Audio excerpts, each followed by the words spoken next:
Pemirsa, kembali lagi di program Garda Edukasia. Kali ini saya berada di tempat pengolahan limbah kayu yang dijadikan kerajinan yang menarik, yang diberi nama Omah Craft Kinaria. Nah, seperti apa? Langsung saja kita lihat yuk.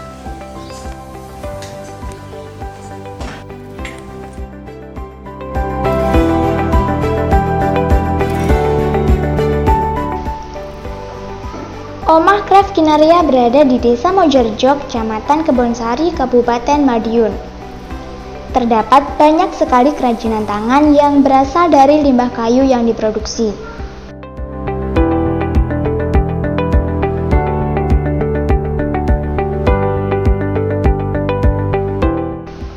Kali ini, saya sudah bersama Bapak Joko selaku pemilik usaha kerajinan dari limbah kayu Omah Craft Kinaria.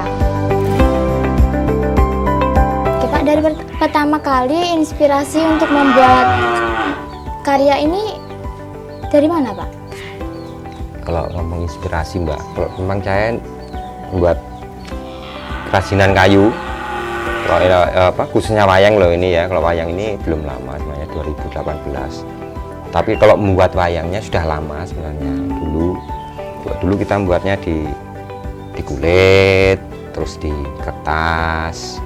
Jadi kita mahat-mahat di kulit dulu, terus mewarna di kulit juga. Sempat berhenti lama, kayaknya pernah vakum lama lah intinya. Ya, baru terketuk membuat yang dari kayu ini baru 2018 itu bulan September. Selain dari wayang Kinaria ini ada apa aja, Pak? Dulu sebelum wayang, saya mengawali lagi di kerajinan lagi itu.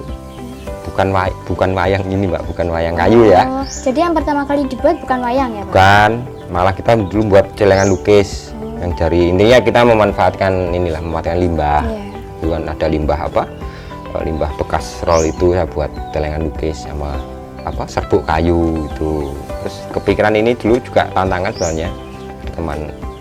Ya ada tantangan dari teman lah, dari seorang lah intinya gitu membuat ini dulu. Lalu jenis kayu yang dipakainya apa aja, Pak?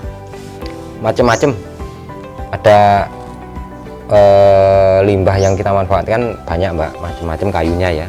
Nah, ini kalau yang ini depan dengan ini, kalau ini kayu sengon seperti ini kayu sengon. Terus yang ini kayu klepu seperti ini kayu klepu yang masih mentah ini belum diapa-apakan. Kalau ini yang sudah ini kayu klepu, teksturnya kuning seperti ini warnanya seperti ini, kuning seperti ini. Terus nah kalau yang ini jati. Nah, sekarang kita fokusnya di jati. Sekarang yang banyak kita butuh yang jati karena ya mungkin kayunya lebih berkualitas lah, limbahnya juga menggunung kan kalau di Madiun. ya. Terus cara pembuatannya seperti apa, Pak?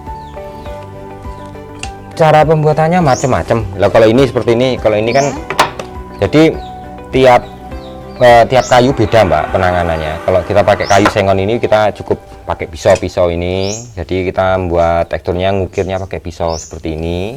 Nah, ini seperti ini kan cukup pakai pisau. Karena kayunya empuk. Kalau sengon empuk. Kecuali kalau kayu klepu. Nah, ini harus dipahat. Seperti kayu jati. Ini kita memang harus dipahat ini yang kecil-kecil ini. Kita pakai pahat ukir. Jadi diukir dulu. Kalau ini bisa pakai tatah, tapi kalau khusus sengonnya ini nggak bisa. Kalau ini harus pakai pisau karena kayunya empuk banget. Jadi penanganannya juga beda-beda nanti. Ya, seperti itu. Kalau ini ya cukup ini. Kalau ini pakai diukir dulu nih, pakai pahat ukir, tatah ukir seperti ini. Setelah diukir lalu diapakan, Pak? Ini. Setelah diukir, nah kita intinya setelah diukir ya tetap kita untuk proses selanjutnya ya kita setelah diukir diamplas biar halus. Karena untuk pewarnaan itu memang harus halus. Kalau ini kan ini baru diukir saja ini seperti ini. Jadi ini nanti perlu diamplas dulu, dihaluskan biar rajin. Halus nanti ini juga dikasih dasarnya juga. Jadi biar kalau disungging itu halus, nggak boleh kasar. Kalau kasar nanti akan mbak apa nggak lancar pennya itu ya. Kalau yang jati ini nggak di ini. Kalau yang jati-jati seperti ini kita nggak kita warnakan, ini langsung bening. Berarti sebenarnya penangannya beda-beda. Beda lagi kalau yang sengon, yang seperti ini. Jadi ini harus kita kita pelamir dulu. Jadi kita dasari untuk menutupi pori-porinya. Ya nanti biar halus. Kalau gini aja jelek nanti, teksturnya kelihatan sekali. Karena apa? Pori-porinya besar kalau kayu sengon. Jenis kayu ini mempengaruhi harga nggak Pak? Jelas, pasti itu Mbak. Makanya dari itu sekarang saya tetap konsennya kita di kayu jati atau jadi kita melalui beberapa ini akhirnya kan beberapa pengalamannya kan di situ. Setelah kita memproses dari kayu satu ke kayu yang lain, tetap kita jatuh pilihannya paling mudah kayu jati. Bukan berarti yang lain nggak bisa, tapi kalau seperti kayu ini kan perlu treatment lain lagi, nanti pengerjaan lain lagi, sengon lagi, beda lagi. Bolehkah saya diperlihatkan bagaimana cara mengukir kayu? Monggo bisa. Ini setengah jadi ya kalau ini Mbak. Kalau yang ini juga belum masih proses juga, ini masih baru ukiran dasar juga, nanti belum ngalus-ngalusnya juga ini. Kalau ini kan mudah saja sebenarnya. Kalau kayu sengon jadi pakai ini harus pakai ini. Jadi gini, malah lebih mudah pakai pisau. Nah, kalau pembuatannya sendiri ini membutuhkan waktu berapa lama Pak? Tergantung kerumitannya juga nanti pengaruh di situ. Karena semakin kecil justru akan semakin rumit Mbak. Semakin kecil. Ada nanti yang kecil-kecil tapi sudah jadi di sana. Sudah proses pengecatan di sana sudah jadi.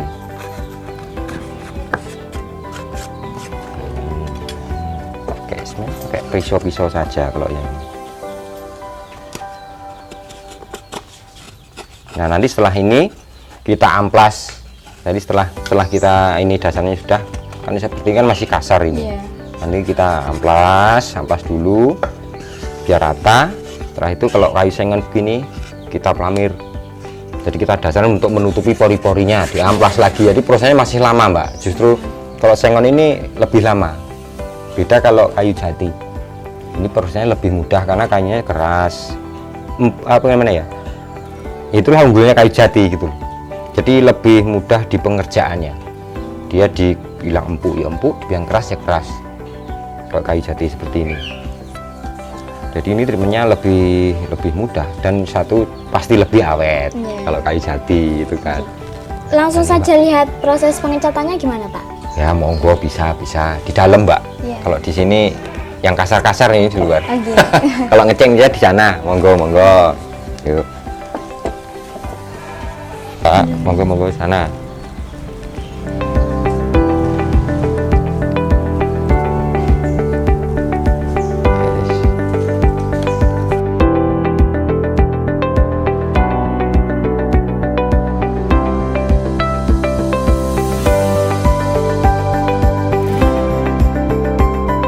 Nah, di sini merupakan tempat untuk pengecatan setelah proses ukir, amplas, dan lainnya.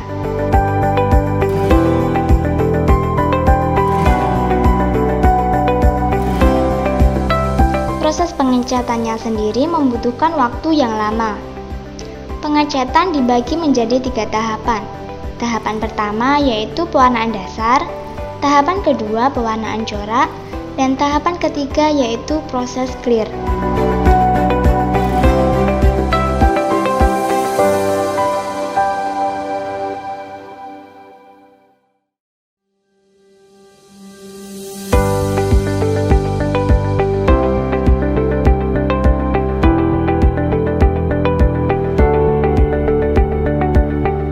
Di sini saya juga diajari cara untuk mengecat. Ternyata, untuk proses pengecatannya diperlukan kesabaran dan keuletan loh.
Jadi proses pengeringan sama pengecatannya ini lama ya Pak? Ya lumayan lama Mbak. Jadi gimana kalau kita lihat yang udah jadi aja? Boleh ya, langsung jadi di sana ada, di sana ada. Monggo silahkan, yang sana sudah jadi semua, sudah ada tangannya ada ini. Monggo boleh. Ya. Nah ini untuk yang sudah siap dijual ya Pak? Ya Mbak, ini yang sudah jadi ini yang sudah finishing, jadi ini yang sudah siap kita edarkan lah. Jadi untuk pemesan yang ini beberapa yang pesanan juga ada, koleksi juga ada, namanya gitu, untuk apa, stok juga ada di sini. Nah, jadi seperti ini yang sudah jadi, ini seperti ini. Nah itu, jadi ini wayang yang kita warnai di sana tadi, sebagian yang ini yang sudah jadi, ini macamnya kayu jati. Untuk saat ini yang ramai di pasaran yang seperti apa Pak? Untuk saat ini yang banyak permintaan Mbak, karena kemarin kita alhamdulillah kita diberi amanah lah untuk pembuatan wayang ini dari DPR RI, ya, jumlahnya lumayan lah. Jadi yang seperti ini, jadi yang miniatur seperti ini. Miniatur seperti ini sebenarnya macam-macam, jadi yang custom itu banyak, jadi masih pending dulu, ini masih listnya masih banyak ya. Jadi yang ada standingnya seperti bundle ini ada, terus yang di frame ada, terus yang besar seperti yang di belakang ini ada juga permintaan beberapa, belum sempat kita kerjakan juga. Kalau permintaan ya tetap kita saat ini paling banyak ya ini apa, yang miniatur seperti ini sama kampung pesilat. Kalau yang kampung pesilat seperti ini kan memang dari kabupaten, jadi kita alhamdulillah diberi amanah kabupaten untuk membuat cenderamata-nya kabupaten. Nah ini kalau ini terus continue Mbak, ini insya Allah ini continue terus. Dan sekarang kabupaten juga untuk souvenirnya, untuk cenderamata-nya itu juga minta wayang juga, miniatur juga yang seperti ini. Ini kabupaten ini. Untuk harga sendiri yang paling mahal dan paling murah itu seperti apa Pak? Dan berapa? Kita yang kalau harga ada di rentang harga itu, kita yang paling murah itu yang terkecil tadi yang kita warnai di sana, yang gantungan kunci itu yang paling kecil itu 10.000. Kalau selain itu saat ini kita yang paling mahal pesanan orang itu sekitar antara 3.500 sampai 5.000, tergantung ini sih, besar kecil, terus tingkat kesulitannya juga beda-beda, bahan juga macam-macam kan Mbak. Jadi kita harganya macam-macam gitu. Kalau ya. seperti ini Pak, ini berapa? Kalau seperti ini yang kampung pesilat ini 400.000 Mbak. Murah lah. Untuk ukuran handmade itu murah Mbak. Saya yakin itu murah. Untuk pemasarannya seperti apa ini Pak? Untuk pemasarannya saat ini ya karena pandemi Mbak ya kita tahu lah saat ini untuk di lapangan juga sulit, kita banyak berbentur dengan keadaan juga ya. Cuman kita yang andalan di online gitu ya, kita mengadakan di online, promo di online. Kalau dulu kita awal membuatan memang kita awalnya dari basar ke basar, dari event ke event. Dulu memang itu kita andalannya di situ dulu. Jadi kita membuat yang kecil-kecil, kalau macam-macam itu pemasarannya di event. Kalau sekarang ya cukup di online lah. Alhamdulillah. Online sebenarnya lebih mudah sebenarnya. Karena kita promo lebih luas, pasti lebih luas. Ya dari situ juga permintaannya akhirnya jadi lebih banyak lah, alhamdulillah sekarang. Paling jauh ini pemesanannya dari mana Pak? Ya seperti tadi saya katakan tadi, kalau seperti ini yang kampung pesilat ini sekarang kita dipercaya kabupaten. Kalau yang seperti ini kan kita alhamdulillah beri amanah dan dipercaya oleh DPR RI ini Mbak, yang Korpolkam itu. Dan seperti kalau yang lain-lain yang custom ada juga, jadi ada ya permintaan yang dari alhamdulillah kita sudah meluncur di beberapa negara.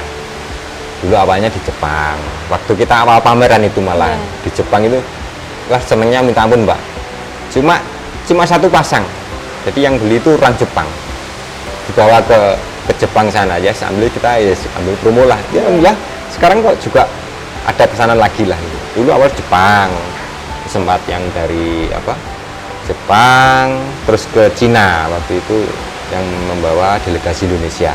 Jadi untuk souvenir kecil namanya delegasi itu. Terus akhirnya beberapa juga ke Taiwan, ke Thailand, terus berikutnya ada yang ke Singapura, terus ke Brunei. Kemarin yang kita yang dari meluncur dari BI itu ke Belanda sama Australia.